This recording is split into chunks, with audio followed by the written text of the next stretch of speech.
Hello, welcome back to Beyond the Veil background information.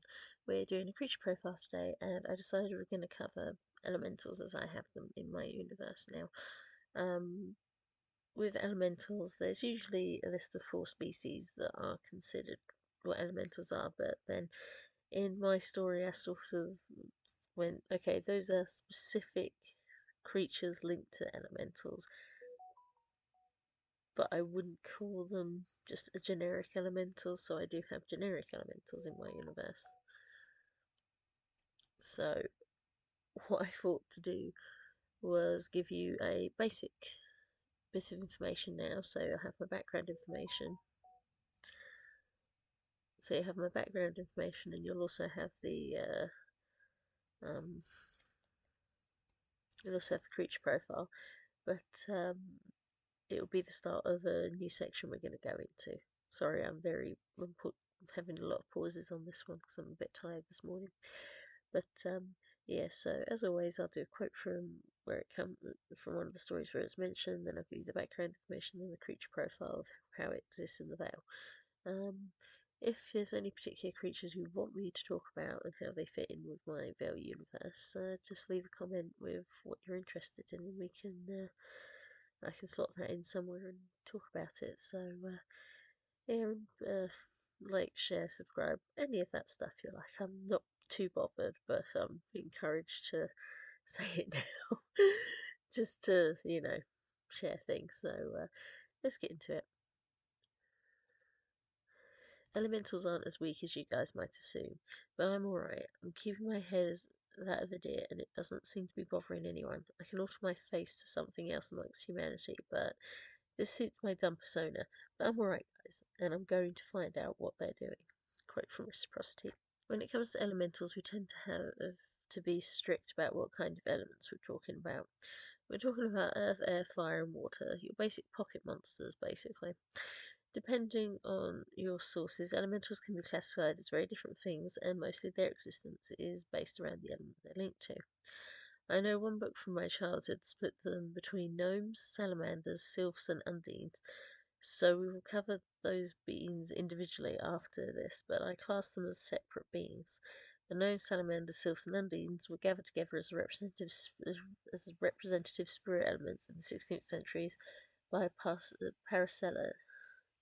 Paracelsus, and this is where those ideas come from. Now, the reason is simple. Most of the elementary types are considered spirit entities that match more with some of the nymph descriptions in mythology, with the Druids of Greek mythology being a big clue to it. Where nymphs are often considered as encompassing all kinds of elements,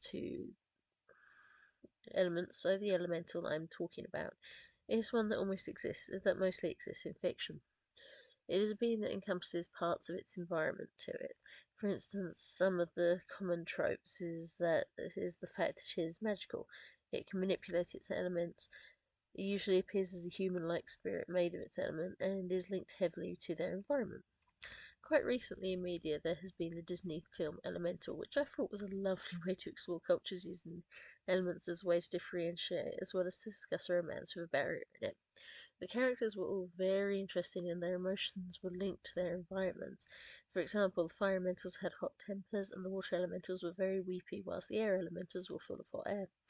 I feel this is a very charming way to view elementals because, in truth, they're spread through so many different cultures with different elements actually being used and interpreted into different beings. Angelology often associates different groups of angels with different elemental powers and suggests certain symbolism within these elements that connect to them. Traditionally, the Djinn is a spirit born of fire and could be counted as a fire elemental compared to a Peri that would be considered a wind or air elemental. The discussion of what elements also include question wood, metal, and whether it's air or wind. And so, for the discussion of elementals, we're going to discuss species commonly linked to these, but within the Vale there are differences between all these species, and like shapeshifters, there are some beings that are naturally elementals and describe themselves as such, and are the generic elemental. So, like created by demons, created for originally to create beings of the elements, willing to turn away from the Almighty and roam free. created when before the veil. Physical description depending on the element and depends depending on the element and generally sticking to just 4 elements. They exist in the human body, but then can transform themselves into a mix of beings related to their elemental ability. Fire beings can turn into fire, metal, dragons, and even more demonic-like entities. Elementals can turn into gusts of wind and clouds, let alone tornadoes and wild birds. Earth elementals can turn to stone, rock, plants, and even ground-running animals, with deer very common. Water elementals can turn into water and into any animal that inhabits it. Abilities: transformation into anything linked to their element, and can absorb their raw element to heal and revive themselves. Just one strand of hair can help them recover themselves. Most known for linked to nymphs like dryads. Weaknesses: each elemental is weak to the opposite number. Earth is weak to fire, fire is weak to water, water is weak to air, and air is weak to earth, etc. Earth is burnt by fire, fire is smothered by water, water is turned to clouds by air, and air is drawn into earth plants. They are a very numerous group, although fire and air elementals are rarer. There's roughly about 5 million elementals in existence in the Vale. Well-known beings, none that particularly stand out in their stories that aren't environmental activists mainly characters in stories, Clare and reciprocity. So final comments.